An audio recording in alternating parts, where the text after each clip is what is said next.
നീരും വേളകളിൽ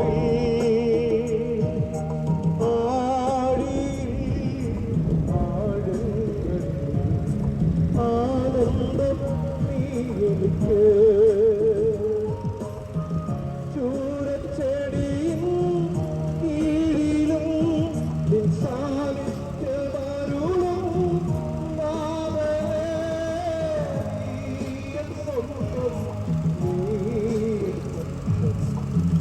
നീരും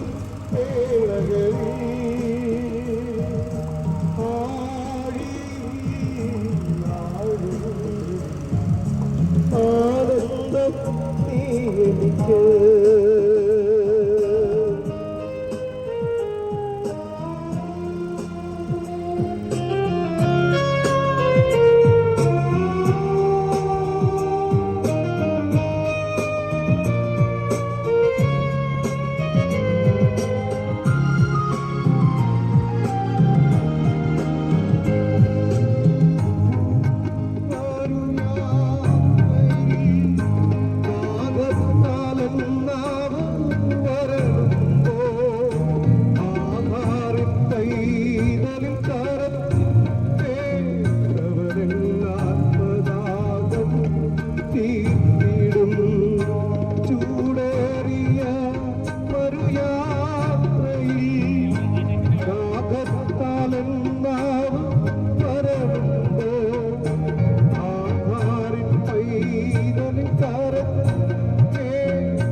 നീരും വേളകളിൽ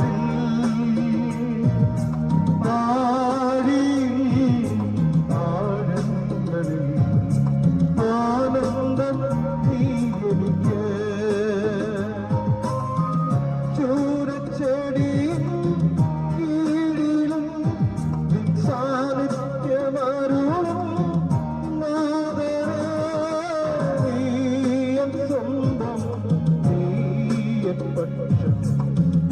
നീരും വേളകളിൽ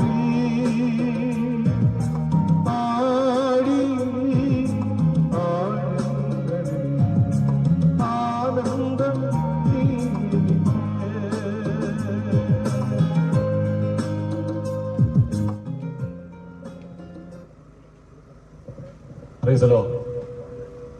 കാലം തികഞ്ഞു, ദൈവരാജ്യം സമീപിച്ചിരിക്കാൻ മാനസാന്തരപ്പെട്ട സുവിശേഷത്തിൽ വിശ്വസിപ്പീൻ. സുവിശേഷം എന്നതോ ദാവീദിന്റെ സന്തതിയായി ജനിച്ച് മരിച്ചടക്കപ്പെട്ട മൂന്നാം നാൾ ഉയർത്തിയിരിക്കുന്ന കർത്താവായ യേശുക്രിസ്തുവിനെ ഓർത്തുകൊള്ളുവിൻ. ഇതാകുന്നു ഞങ്ങളുടെ സുവിശേഷം. തന്റെ ഏകജാതനായ പുത്രനിൽ വിശ്വസിക്കുന്ന ഏവനും നശിച്ചു പോകാതെ നിത്യജീവൻ പ്രാപിക്കേണ്ടതിന് ദൈവം അവനെ നൽകുവാൻ തക്കവണ്ണം ലോകത്തെ സ്നേഹിച്ചു. മറ്റൊരുത്തരും രക്ഷയില്ല. നാം രക്ഷിക്കപ്പെടുവാൻ ആകാശത്തിന് കീഴിൽ മനുഷ്യരുടെ നൽകപ്പെട്ട വേറൊരു നാമവുമില്ല. ഒരിക്കൽ മരിക്കുകയും പിന്നെ ന്യായവിധിയും ദൈവം മനുഷ്യർക്ക് നിയമിച്ചിരിക്കുന്നു. അവനവൻ ശരീരത്തിലിരിക്കുമ്പോൾ ചെയ്തത് നല്ലതാകിലും തീയതാകിലും അതിന് തക്കവണ്ണം പ്രാപിക്കേണ്ടതിന് നാമെല്ലാവരും കർത്താവായ യേശുക്രിസ്തുവിന്റെ ന്യായാസനത്തിന് മുമ്പാകെ വെളിപ്പെടേണ്ടതാകുന്നു. ക്രൂശിന്റെ വചനം നശിച്ചു പോകുന്ന ഭോഷത്വവും രക്ഷിക്കപ്പെടും നമുക്ക് ദൈവശക്തിയുമാകുന്നു. കാലം തികഞ്ഞു, ദൈവരാജ്യം സമീപിച്ചിരിക്കാൻ മാനസാന്തരപ്പെട്ട് സുവിശേഷത്തിൽ വിശ്വസിപ്പീൻ. കർത്താവായ യേശുവിൽ വിശ്വസിക്കുക, എന്നാൽ നീയും നിന്റെ കുടുംബവും രക്ഷ പ്രാപിക്കും. യേശുവിനെ കർത്താവെന്ന് വായ്കൊണ്ടേറ്റ് പറയുകയും ദൈവം അവനെ മരിച്ചയുടെ ഇടയിൽ നിന്ന് ഉയർപ്പിച്ച് ഹൃദയം കൊണ്ട് വിശ്വസിക്കുകയും ചെയ്താൽ നീ രക്ഷിക്കപ്പെടും. വിശ്വസിക്കുകയും സ്നാനവൽക്കരണം ചെയ്തവൻ രക്ഷിക്കപ്പെടും. വിശ്വസിക്കാത്തവൻ ശിക്ഷാവിധിയിലകപ്പെടും. ചൂള പോലെ കത്തുന്ന ഒരു ദിവസം വരും. അപ്പോൾ അഹങ്കാരികളൊക്കെയും സകല ദുഷ്പ്രവൃത്തിക്കാരും താഴടിയാകും. വരുവാനുള്ള ദിവസം വേറും കൊമ്പും ശേഷിപ്പിക്കാതെ അവരെ ദഹിപ്പിച്ചു കളയുന്ന സൈനികരുടെ ദൈവമായ കർത്താവ് ചെയ്യുന്നു. കാലം തികഞ്ഞു, ദൈവരാജ്യം സമീപിച്ചിരിക്കാൻ മാനസാന്തരപ്പെട്ട് സുവിശേഷത്തിൽ വിശ്വസിപ്പീൻ. ദൈവത്തിന്റെ പരിശുദ്ധ നാമം വാഴ്ത്തപ്പെടുമാറാകട്ടെ. ഈ നല്ല ദിവസത്തിന്റെ മധ്യാഹ്ന സമയം ഈ പ്രദേശത്ത് കടന്നു വരുവാൻ സ്വർഗത്തിലെ ദൈവം തന്ന നല്ല സാവാസ ദൈവത്തെ സ്തുതിക്കുന്ന സ്തോത്രം ചെയ്യുന്നു. എന്ന് ലോകം നേരിട്ടിരിക്കുന്ന മദ്യത്തിന്റെയും മയക്കുമരുന്നിന്റെയും മറ്റ് ലഹരി പദാർത്ഥങ്ങളെയും പെട്ട് ലോക ജനത നാശത്തിലേക്ക് കുത്തുമ്പോൾ ഈ അവസരത്തിൽ അതിൽ നിന്നൊക്കെ വിമോചനം പ്രാപിക്കുവാൻ കർത്താവായ യേശുവിൽ വിശ്വസിച്ചാൽ നിന്റെയും നിന്റെ കുടുംബവും രക്ഷ പ്രാപിക്കുന്ന ദൈവത്തിന്റെ വചനത്തിന്റെ ആപ്തവാക്യമാക്കിക്കൊണ്ട് ഈ ദേശത്തോടെ യേശുവിനെ കുറിച്ചുള്ള നിത്യസത്യ സുവിശേഷം പറയുവാനാണ് ഞങ്ങൾ മുമ്പാകെ ആയിരിക്കുന്നത്. അടുത്തുമകലയുമായി എളിയവരായി ഞങ്ങളെ ശ്രദ്ധിക്കുന്ന എല്ലാ ബഹുമാന ശ്രോതാക്കൾക്കും ലോകരക്ഷിതാവും വീണ്ടും യേശു ക്രിസ്തു നാമത്തിൽ ഞങ്ങളുടെ സ്നേഹബന്ധനം പ്രാരംഭിക്കുന്നത് സ്തോത്രം ചെയ്യുന്നു. ഇപ്പോൾ ഞങ്ങളോടൊപ്പം ആയിരിക്കുന്ന കർത്താവിൽ പ്രസിദ്ധരായ പാസ്റ്റർ സാബു ജോസഫ് മുമ്പോട്ട് കടന്നു വന്ന് ഈ ദേശത്തോടെ യേശുവിനെ കുറിച്ചുള്ള നിത്യ സത്യ സുവിശേഷം അറിയിക്കും. സുവിശേഷ പ്രഘോഷണത്തിനായി എല്ലാവരെയും ഈ മീറ്റിംഗിലേക്ക് ഹാർദവുമായി സ്വാഗതം ചെയ്തുകൊണ്ട് സുവിശേഷ പ്രഘോഷണത്തിനായി പ്രിയ ദേവദാസിനെ സ്നേഹാത്തിലൂടെ സ്വാഗതം ചെയ്തുകൊള്ളുന്നു.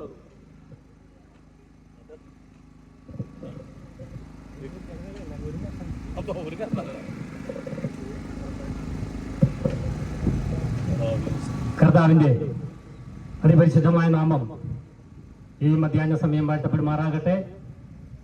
നിഗ്രഹിക്കപ്പെട്ട ഈ നല്ല പകലിൽ ഈ ചതുർത്ഥിയാഗരിയുടെ പ്രദേശത്ത് കർത്താവിന്റെ മാറ്റമില്ലാത്ത വചനവുമായി നിൽക്കുവാൻ തക്കവണ്ണം സർവകൃപാലുവായ ദൈവം ഞങ്ങളുടെ ജീവിതത്തിൽ നൽകി തന്ന നല്ല അവസരത്തെ ഓർത്ത് ദൈവത്തെ സ്തുതിക്കുന്നു. ഈ ശബ്ദ പരിധിക്കുള്ളിൽ ഞങ്ങളെ ശ്രവിക്കുന്ന എല്ലാ പ്രിയപ്പെട്ടവർക്കും യേശു കർത്താവിന്റെ നാമത്തിൽ സ്നേഹവന്ദനങ്ങളെ അറിയിക്കുന്നു. ഇന്ന് പ്രഭാതത്തിൽ ചങ്ങനാശ്ശേരിയിൽ നിന്നും ആരംഭിച്ച ഈ സുവിശേഷ സന്ദേശ യാത്ര ഈ പ്രദേശത്ത് എത്തി നിൽക്കുമ്പോൾ വളരെയധികം സന്തോഷം ഞങ്ങൾക്കുണ്ട്. കാരണം ഞങ്ങളുടെ ഇങ്ങോട്ടുള്ള യാത്രയിൽ രാമങ്കരിയുടെ പ്രദേശത്ത് കൂടി ഞങ്ങൾ കടന്നു പോരുമ്പോൾ എന്റെ പ്രിയ സ്നേഹിതൻ ഓർപ്പിക്കുവാനിടയായി ചില ദീർഘവർഷങ്ങൾക്ക് മുൻപ് നടന്ന ഒരു കൊലപാതകത്തിന്റെ രാമങ്കരി പോലീസ് സ്റ്റേഷനിലെ SI ആയിരുന്ന ഒരു മനുഷ്യൻ നടത്തിയ ഒരു കൊലപാതകത്തിന്റെ സംഭവങ്ങൾ ഞങ്ങൾ ഓർക്കുവാൻ ഇടയായി തീർന്നു. ചില ദീർഘവർഷങ്ങൾക്ക് മുൻപായിരുന്നു ആ കൊലപാതകം. അത് നമ്മുടെ നാടിനെ നടുക്കിയ ഒരു സംഭവമായിരുന്നു. ആ നാളുകളിൽ അതുപോലെയുള്ള മനുഷ്യ മനസാക്ഷിയെ മരവിപ്പിക്കുന്ന വാർത്തകൾ വളരെ വിരളമായി മാത്രം കേട്ടിരുന്ന നാളുകളായിരുന്നു. അന്നത് വലിയ സംഭവമായിരുന്നു. പത്രമാധ്യമങ്ങളിലൊക്കെ വലിയ വാർത്തയായി നിറഞ്ഞു നിൽക്കുവാനിടയായി. അതുപോലെ തന്നെ ഓർമ്മയിൽ നിൽക്കുന്ന മറ്റൊരു സംഭവമായിരുന്നു സുകുമാരക്കുറുപ്പിന്റെ ചാക്കോവധം. അതിനുശേഷം അതുപോലെ തന്നെ കരിക്കൻ വില്ല കൊലക്കേസ്. ഇതൊക്കെ 10-30 വർഷങ്ങൾക്ക് മുൻപുള്ള നാളുകളിൽ ഒരു മഹാസംഭവമായിരുന്നുവെങ്കിൽ ഈ നാളുകളിൽ ഓരോ ദിവസവും നാം കാണുകയും കേൾക്കുകയും ചെയ്യുന്ന വാർത്തകൾ അതിനേക്കാൾ നിഷ്ഠൂരവും പൈശാചികവുമായ വാർത്തകളാണ്. കൊലപാതകത്തിന്റെ, പിടിച്ചുപറിയുടെ വാർത്തകളാണ് നാം കാണുകയും കേൾക്കുകയും ചെയ്യുന്നത്. ഇതിന്റെയൊക്കെ കാരണം എന്താണ്? ആരും അറിഞ്ഞുകൊണ്ട് ഒരു കൊലപാതകിയാകണമെന്ന് ആഗ്രഹിച്ച് ചെയ്യുന്നതല്ല. മറിച്ച് ഞങ്ങളെ പോലെയുള്ള സുവിശേഷകന്മാർ ജയിലുകളിലൊക്കെ സന്ദർശിക്കുമ്പോൾ, പല തടവുകാരുമായി സംസാരിക്കുമ്പോൾ അവർ പറയുന്ന ചില വാക്കുകളുണ്ട്. പക്ഷേ ഞാൻ അറിഞ്ഞുകൊണ്ട് ചെയ്തതല്ല. ഒരു ദുർബല നിമിഷത്തിൽ ആ ദേഷ്യമടക്കുവാൻ സാധിക്കാതെ ചെയ്തു പോയതാണ്. അതോർത്തിന്ന് എനിക്ക് പശ്ചാത്താപമുണ്ട്. പക്ഷേ ഇനിയും അത് പറഞ്ഞിട്ട് കാര്യമില്ലല്ലോ എന്ന് പരിതപിക്കുന്ന അനേകരെ കാണുവാൻ ഇടയായി തീർന്നിട്ടുണ്ട്. കുറ്റവാളികളായിട്ടുള്ള പലരോടും നമ്മൾ സംസാരിക്കുമ്പോൾ, ഇടപഴകുമ്പോൾ അവർക്കൊക്കെയും പറയുവാനുള്ളത് അത് തന്നെയാണ്. അറിഞ്ഞുകൊണ്ട് വേണമെന്ന് കരുതിക്കൂട്ടി ചെയ്തതല്ല. ഒരു ദുർബല നിമിഷത്തിൽ അവിചാരിതമായി സംഭവിച്ചു പോയതാണ്. എന്നാൽ ഇതൊന്നും അവിചാരിതമായിട്ട് സംഭവിക്കുന്നതല്ല. മറിച്ച് എന്റെയും നിങ്ങളുടെയും ജീവിതത്തിൽ, നമ്മുടെ ജീവിതത്തെ തകർക്കുവാൻ കച്ചകെട്ടി ഇറങ്ങിയിരിക്കുന്ന പിശാചിന്റെ പ്രവർത്തികളാണ് അതെന്ന് മനസ്സിലാക്കുവാൻ പലരും വൈകിപ്പോകുന്നു. വിശുദ്ധ തിരുവെഴുത്തിൽ കർത്താവ് ഇങ്ങനെ പറഞ്ഞു, പിശാചിന്റെ പ്രവർത്തികളെ അഴിപ്പാൻ തന്നെ മനുഷ്യപുത്രൻ പ്രത്യക്ഷനായി. പിശാച് വരുന്നത് അറക്കാനും മുടിക്കുവാനും നശിപ്പിക്കാനുമാണെങ്കിൽ ഞാൻ വന്നത് നിങ്ങൾക്ക് ജീവൻ ഉണ്ടാകുവാനും അത് സമൃദ്ധിയായി നൽകുവാനുമാണ്. വിശുദ്ധ ലൂക്കോസിന്റെ സുവിശേഷം 11-ാം അധ്യായം അതിന്റെ 28, 29, 30 വാക്യങ്ങളിൽ ഇങ്ങനെ നാം വായിക്കുന്നുണ്ട്. അധ്വാനിക്കുന്നവരും ഭാരം ചുമക്കുന്നവരുമായുള്ളവരെ ഏവരും എന്റെ അടുക്കൽ വരുവിൻ, ഞാൻ നിങ്ങളെ ആശ്വസിപ്പിക്കാം. അനേക ഇടങ്ങളിൽ മുഴങ്ങിക്കേൾക്കുന്ന ഒരു തിരുവചനമാണത്. ആത്മീകരല്ലാത്തവരും സുവിശേഷത്തോട് താല്പര്യമില്ലാത്തവരും അവരുടെ പ്രസംഗങ്ങളിൽ ഈ വാക്യശകലങ്ങൾ ഉൾക്കൊള്ളിക്കാറുണ്ട്. പല രാഷ്ട്രീയ പ്രമുഖരും തങ്ങളുടെ പ്രസംഗങ്ങൾക്ക് കൊഴുപ്പ് കൂട്ടുവാൻ ഈ വാക്കുകൾ ഉപയോഗിക്കാറുണ്ട്. അത് ഏറ്റവും അർത്ഥവത്തായതും അതേസമയം തന്നെ തെറ്റിദ്ധരിക്കപ്പെട്ടതുമായ ഒരു വാക്യമാണ്.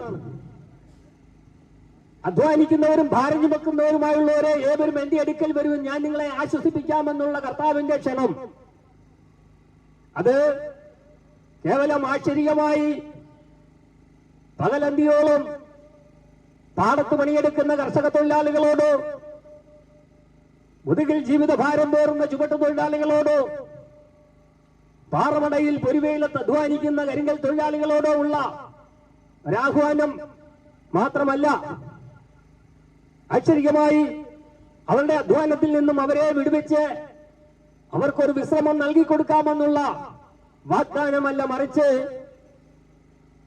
യേശു കർത്താവ് അത് പറഞ്ഞപ്പോഴുള്ള ആ കാലയളവിലെ ആ പ്രദേശത്തെ സാഹചര്യം, സന്ദർഭങ്ങളും നാം മനസ്സിലാക്കേണ്ടത് ആവശ്യമാണ്. ദൈവത്താൽ തെരഞ്ഞെടുക്കപ്പെട്ട ജനമായ ഇസ്രായേൽ ജനം അവരുടെ മരുഭൂപ്രയാണത്തിൽ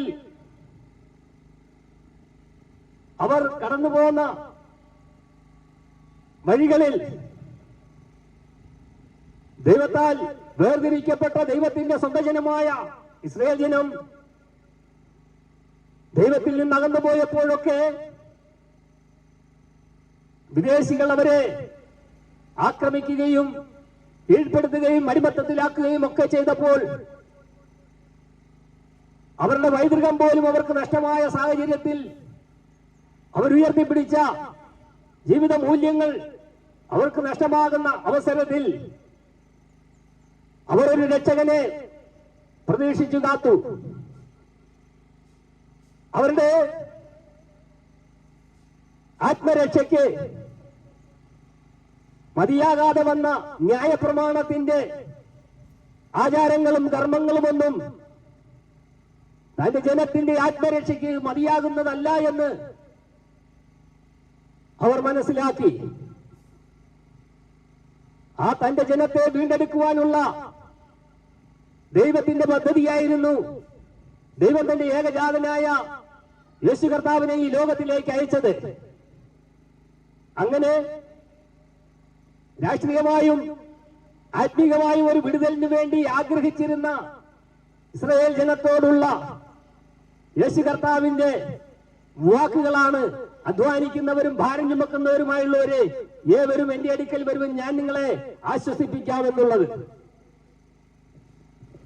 അവരുടെ ആത്മീക അധപ്പതനത്തിൽ നിന്നും അവരെ വീണ്ടെടുക്കുവാൻ കഴിയാത്ത ന്യായപ്രമാണത്തിന്റെ നിഷ്ഫല പ്രവർത്തികൾ കൊണ്ട് വലഞ്ഞ ജനം എവിടെ തങ്ങൾക്കൊരു ആത്മരക്ഷ ലഭിക്കുമെന്ന് കാത്തിരിക്കുന്ന സന്ദർഭത്തിൽ ഈ യേശു കർത്താവിന്റെ വാക്കുകൾ അവരുടെ കാതുകൾക്ക് കുളിർമഴയായി പെയ്തിറങ്ങുവാനിടയായി തീർന്നു. പക്ഷേ പിന്നെയും ജനം ദൈവത്തിൽ നിന്നും അകന്നുപോയിക്കൊണ്ടേയിരുന്നു. ഇന്നാളുകളിലും അതുപോലെ തന്നെ സാമ്പത്തിക നേട്ടം കൊയ്ത മനുഷ്യൻ, വിദ്യാഭ്യാസപരമായി ഉയർച്ച നേടിയ മനുഷ്യൻ, സാംസ്കാരികമായി ഉന്നതിയിലെത്തിയ മനുഷ്യൻ എല്ലാം നേടിയെന്ന് അഹങ്കരിക്കുമ്പോഴും അവന്റെ ഉള്ളിന്റെ ഉള്ളിൽ സംതൃപ്തിയില്ലാത്ത ഒരു ജീവിതം നയിച്ചുകൊണ്ടിരിക്കുന്നു. എല്ലാം ഉണ്ടായിട്ടും ഒരു സമാധാനമില്ലാത്ത ഉള്ളിന്റെ ഉള്ളിൽ ഒരു ശൂന്യത അനുഭവിക്കുന്ന മനുഷ്യനോട് യേശു കർത്താവിന്റെ ഈ വാക്കുകൾ എത്ര ഹൃദ്യമാണെന്ന് നാം ചിന്തിക്കേണ്ടത് ആവശ്യമാണ്. സാമ്പത്തികമായ സുഖ സൗകര്യങ്ങൾ, എല്ലാ നിലകളിലുമുള്ള നേട്ടങ്ങൾ കൊയ്തെടുക്കുമ്പോഴും നാളെ തന്റെ ജീവിതം എന്തായി തീരുമെന്ന് ലക്ഷ്യമില്ലാതെയുള്ള ഓട്ടം. വിശുദ്ധ തിരുവെഴുത്തിൽ യേശു കർത്താവ് ഒരു മനുഷ്യനോട് ഇങ്ങനെ ചോദിക്കുന്നുണ്ട്, ഊടാ, ഇന്നു രാത്രി ഞാൻ നിന്റെ ആത്മാവിനെ തിരികെ ചോദിച്ചാൽ നീ സമ്പാദിച്ചത് ആരനുഭവിക്കും? നാം എല്ലാം വെട്ടിപ്പിടിക്കുവാൻ നെട്ടോട്ടം ഓടുമ്പോൾ നാളെ നമ്മുടെ ഭാവി എന്തായി തീരുമെന്ന് തലമുറയ്ക്ക് വേണ്ടി എല്ലാം സ്വരുക്കൂട്ടി വെക്കുമ്പോഴും മരണത്തിനപ്പുറമുള്ള ഒരു ജീവിതത്തെക്കുറിച്ച് ചിന്തിക്കുവാൻ മനുഷ്യൻ തയ്യാറാകുന്നില്ല. ഈ ലോകത്തിൽ മനുഷ്യന്റെ ആയുസ് ക്ഷണികമാണ്. മരണം എപ്പോഴും പിന്തുടരുന്ന ഒരു സഹയാത്രികനായി കൂടെയുണ്ട്. ഏതു നേരത്തെന്ന് നാം അറിയുന്നില്ല എന്ന് മാത്രം. എന്നാൽ പ്രിയ സഹോദര, ഇത് പ്രസംഗിക്കുന്ന ഞാനും കേൾക്കുന്ന നിങ്ങളും എപ്പോൾ വേണമെങ്കിലും ഈ ലോകത്ത് നിന്ന് മാറ്റപ്പെട്ടേക്കാം. എന്നാൽ മനുഷ്യന്റെ ജീവിതം ഈ ലോകം കൊണ്ട് അവസാനിക്കുന്നില്ല. മരണം അവന്റെ ജീവിതത്തിന്റെ മറ്റൊരു തുടക്കമാണ്. ആ മരണത്തിനപ്പുറമുള്ള നിത്യജീവൻ എവിടെ ചിലവഴിക്കുന്നു എന്നുള്ളതാണ്, നിത്യജീവന് വേണ്ടി എന്ത് കരുതിയിരിക്കുന്നു എന്നുള്ളതാണ് പ്രധാനം. ഈ ലോകത്തിൽ ഒരുപക്ഷെ നമ്മുടെ 10 തലമുറയ്ക്ക് കഴിയുവാനുള്ള സാമ്പത്തികമായ നേട്ടം നാം ഉണ്ടാക്കി വെച്ചിട്ടുണ്ടാകാം, കരുതിയിട്ടുണ്ടാകാം. ഭൂസ്വത്തുക്കൾ നാം സമ്പാദിച്ചിട്ടുണ്ടായേക്കാം. ലഭിക്കാവുന്നതിലും വെച്ച് ഏറ്റവും ഉന്നതമായ വിദ്യാഭ്യാസം നമ്മുടെ തലമുറകൾക്ക് നമുക്ക് ലഭിച്ചിട്ടുണ്ടാകാം.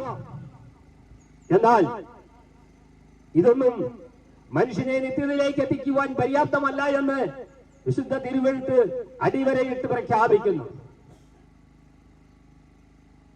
ഈ ലോക ജീവിതത്തിൽ നാം ആയിരിക്കുമ്പോൾ തന്നെ മരണത്തിനപ്പുറമുള്ള ജീവിതം എവിടെയായിരിക്കണമെന്ന് നാം തന്നെ തിരഞ്ഞെടുക്കേണ്ടത് ആവശ്യമാണ്.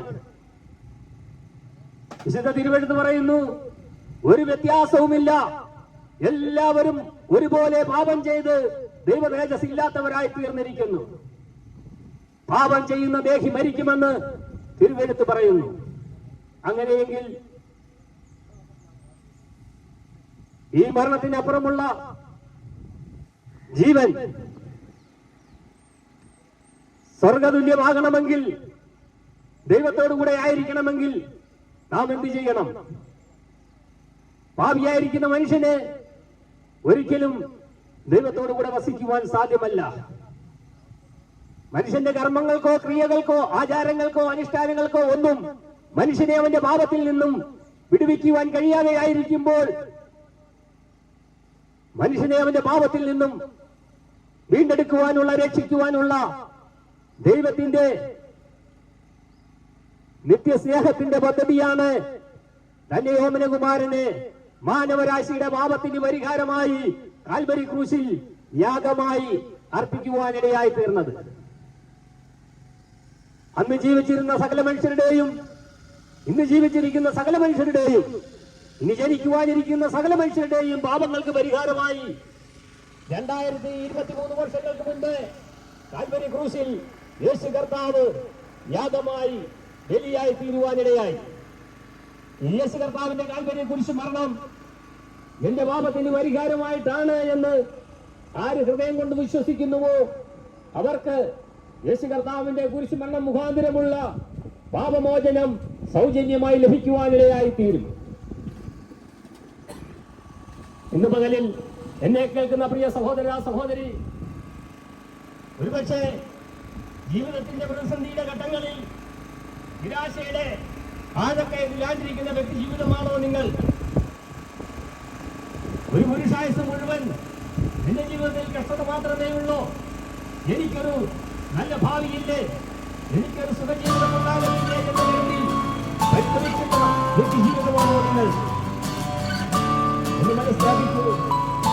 നിങ്ങളുടെ ജീവിതത്തിൽ അനുഭവിക്കുന്ന കഷ്ടതകളുടെ, പ്രയാസങ്ങളുടെ ഒക്കെ മൂലകാരണം പാപമാണ്.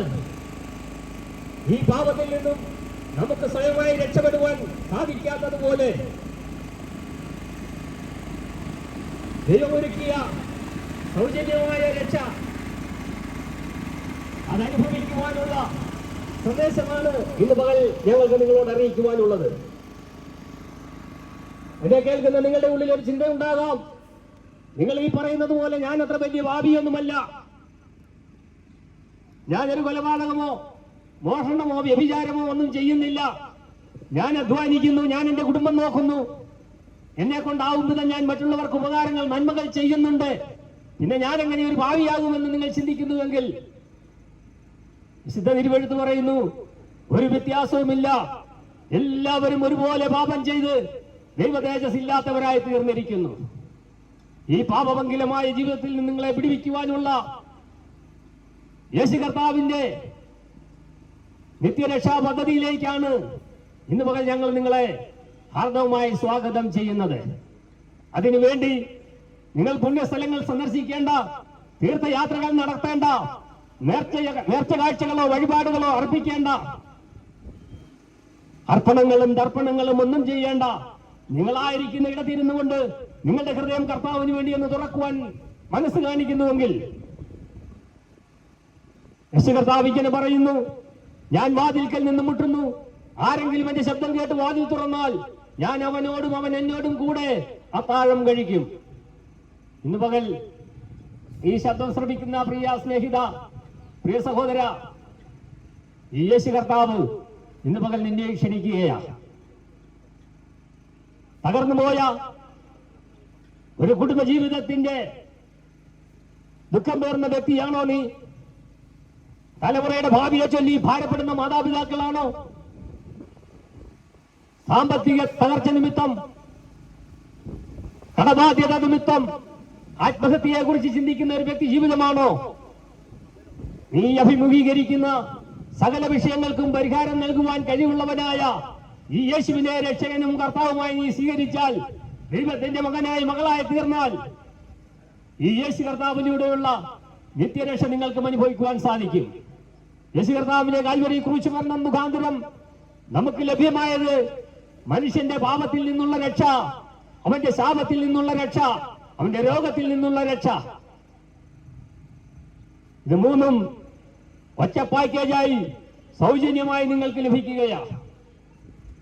നിങ്ങളായിരിക്കുന്ന ഇടത്തിരുന്നുകൊണ്ട്, യേശുവേ, ഞാനൊരു പാപിയായ മനുഷ്യനാണ്, എന്റെ പാപങ്ങൾക്ക് പരിഹാരമായിട്ടാണ് ദൈവമായിരുന്നു അങ്ങ് മനുഷ്യനായി ഈ ലോകത്തിലേക്ക് വന്ന് കാൽവരി ക്രൂശിൽ കഷ്ടം സഹിച്ച് മരിച്ച് അടക്കപ്പെട്ട് ഉയർത്തെഴുന്നേറ്റതെന്ന് ഞാൻ വിശ്വസിക്കുന്നു. അവിടുത്തെ എന്റെ പാപങ്ങളെ ക്ഷമിക്കണമേ, എന്നെ അങ്ങയുടെ മകനായി മകളായിട്ട് അങ്ങ് സ്വീകരിക്കണമേ. ആര് കർത്താവിന് വേണ്ടി ഹൃദയം തുറക്കുവാൻ തയ്യാറാകും, അവർക്ക് ദൈവമക്കളാകുവാൻ ദൈവം അധികാരം നൽകി തന്നിരിക്കുന്നു. വിശുദ്ധ തിരുവചനത്തിൽ ഇങ്ങനെ പറയുന്നു, ഇപ്പോൾ ക്രിസ്തു യേശുവിലുള്ളവർക്ക് ഒരു ശിക്ഷാവിധിയുമില്ല. ഈ യേശുവിനെ രക്ഷിതാവും കർത്താവുമായി സ്വീകരിച്ചിട്ടില്ലാത്ത ഏവരും ദൈവത്തിന്റെ ന്യായാസനത്തിന് മുൻപാകെ നിൽക്കേണ്ടുന്ന ഒരു സമയം വരും. യേശുവിനെ രക്ഷിതാവും കർത്താവുമായിട്ട് സ്വീകരിച്ചിട്ടില്ലാത്ത വ്യക്തിക്ക് നിത്യനരകത്തിലേക്ക് തള്ളപ്പെടുവാനിടയായിത്തീരും. മരണാനന്തരമുള്ള ആ ജീവിതം നിത്യനരകത്തിലേക്ക് പോകണമോ സ്വർഗത്തിൽ ദൈവത്തോടു കൂടെ ആയിരിക്കണമോ എന്ന് തീരുമാനിക്കുവാനുള്ള, തിരഞ്ഞെടുക്കുവാനുള്ള സ്വാതന്ത്ര്യം ദൈവം മനുഷ്യന് നൽകി തന്നിരിക്കുന്നു. അത് തിരഞ്ഞെടുത്ത് ഈ നിത്യരക്ഷയും നിത്യസന്തോഷവും നിത്യസമാധാനവും അനുഭവിക്കുവാൻ ഞാൻ നിങ്ങളെ ഈ സമയം ആഹ്വാനം ചെയ്യുകയാണ്. പ്രിയപ്പെട്ടവരെ, വിശുദ്ധ തിരുവചനം ഇങ്ങനെ ഓർപ്പിക്കുന്നു, ക്രൂശിന്റെ വചനം അത് നശിച്ചു പോകുന്നവർക്ക് ഭോഷത്വവും രക്ഷിക്കപ്പെടുന്നവർക്ക് അത് ദൈവശക്തിയുമാകുന്നു. ഈ യേശുവിനെ രക്ഷിതാവും കർത്താവുമായി സ്വീകരിച്ച് നിത്യശിക്ഷാവിധിയിൽ നിന്നും ഒഴിഞ്ഞ് നിങ്ങളുടെ ജീവിതം സന്തോഷവും സമാധാനവും ഉള്ള അനുഗ്രഹിക്കപ്പെട്ട ഒരു ജീവിതം നയിക്കുവാൻ ദൈവമായ കർത്താവ് നിങ്ങളെ സഹായിക്കട്ടെ. ഈ യേശുവിനെ രക്ഷിതാവായി സ്വീകരിച്ച് ഒരനുഗ്രഹിക്കപ്പെട്ട സന്തോഷകരമായ ഒരു ജീവിതം നയിക്കുവാൻ നിങ്ങൾ ആഗ്രഹിക്കുന്നുവെങ്കിൽ ഇപ്പോൾ ഞങ്ങൾ നിങ്ങൾക്ക് വേണ്ടി പ്രാർത്ഥിക്കാം. ഈ യേശുവിന് വേണ്ടി നിങ്ങൾ ഹൃദയം തുറക്കുന്നുവെങ്കിൽ, ദൈവവൈതലായി ജീവിക്കുവാനുള്ള ആ അവസരം നിങ്ങൾ വിനിയോഗിക്കുന്നുവെങ്കിൽ, മരണത്തിനപ്പുറമുള്ള നിത്യജീവൻ ദൈവത്തോടുകൂടെ ചിലവഴിക്കുവാൻ നിങ്ങൾക്കും ഇടയായിത്തീരും. അതിനായി ദൈവമായ കർത്താവ് നിങ്ങളെ സഹായിക്കട്ടെ എന്ന് ഓർപ്പിച്ചുകൊണ്ട് ഞാൻ എന്റെ വാക്കുകളെ ചുരുക്കുന്നു. ഇപ്പോൾ കർത്താവിന്റെ ദാസന്മാർ നിങ്ങൾക്ക് വേണ്ടി പ്രാർത്ഥിക്കും. വളരെ അനുഗ്രഹപ്പെട്ടതായ ഒരു ആത്മരക്ഷാ സന്ദേശം കേൾക്കുവാനുള്ള ഭാഗ്യമില്ല ദൈവം നമുക്ക് തന്നുവല്ലോ. കർത്താവ് പറഞ്ഞു, ഒരു മനുഷ്യൻ സർവ്വലോകം നേടിയാലും അവന്റെ ആത്മാവിനെ നഷ്ടമാക്കിയാൽ അവൻ എന്ത് പ്രയോജനം? അതുകൊണ്ട് പ്രിയമുള്ളവരെ, മുഴുവൻ ലോകത്തെക്കാളും വിലയേറിയ മനുഷ്യന്റെ ആത്മാവിന്റെ രക്ഷ കരസ്ഥമാക്കുവാൻ ഈ രക്ഷാസന്ദേശം കാരണമാക്കി തീരട്ടെ എന്ന് ഒരിക്കൽ ഓർപ്പിച്ചുകൊണ്ട് ഇതുവരെ ഞങ്ങളെ അവരോടുള്ള ശ്രദ്ധിച്ച എല്ലാ ബഹുമാന ശ്രോതാക്കൾക്കും ഞങ്ങളുടേതായ ഹൃദയംഗമായ നന്ദി അവസരം പ്രകാശിപ്പിച്ചുകൊണ്ട് ഇപ്പോൾ പാസ്റ്റർ സലീം അവർ പ്രാർത്ഥിച്ച മീറ്റിംഗ് അവസാനിപ്പിക്കും. പ്രാർത്ഥനയ്ക്കായി പ്രിയ ദേവദാസത്തോടെ ക്ഷണിക്കും. ക്രിസ്തുവേശുവിലൂടെ ഞങ്ങളെ അളവ് കൂടാതെ സ്നേഹിക്കുന്ന സ്വർഗത്തിലെ നല്ല ദൈവമേ, ഈ ഉച്ചയായിരിക്കുന്ന ഈ സമയം ദേശത്തോട് ദൈവത്തിന്റെ മാറ്റമില്ലാത്ത തിരുവചനം സംസാരിക്കുവാൻ, അനേകരുടെ ജീവിതത്തിൽ പാപബോധ്യം വരുവാൻ കർത്താവ് അവിടുന്ന് ഇടയാക്കിയതിനായി സ്തോത്രം. ഇന്ന് ഈ ശബ്ദം ശ്രദ്ധിച്ചതായ എല്ലാ വ്യക്തിജീവിതങ്ങളെയും സ്വർഗത്തിലെ ദൈവം തന്റെ കരം നീട്ടി അനുഗ്രഹിക്കേണ്ടതിന് ഞങ്ങൾ പ്രാർത്ഥിക്കുന്നു. ഹൃദയം നുറുങ്ങിയവർക്ക് യഹോവ സമീപസ്ഥൻ, മനസ്സു തകർന്നവരെ ദൈവം വിടുവിക്കും.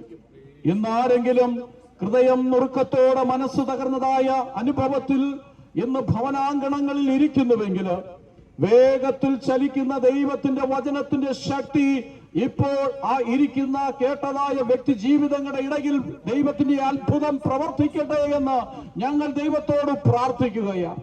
രോഗികളായിട്ട്, ബലഹീനരായിട്ട്, കടഭാരത്തോടെ, തലമുറയെ ചൊല്ലിയുള്ള വിചാരചിന്തയോട്, തകർന്ന കുടുംബത്തിന്റെ അനുഭവത്തിൽ ആരെങ്കിലും ഇന്ന് ദൈവശബ്ദം ശ്രദ്ധിച്ചുവെങ്കിൽ നിന്റെ വചനത്തിന്റെ ശക്തി ഇപ്പോൾ തന്നെ തിരിച്ചറിയുവാൻ തക്ക വിധം സ്വർഗത്തിലെ ദൈവം ഇവിടുന്ന് സഹായിക്കണമെന്ന് പ്രാർത്ഥിക്കുന്നു.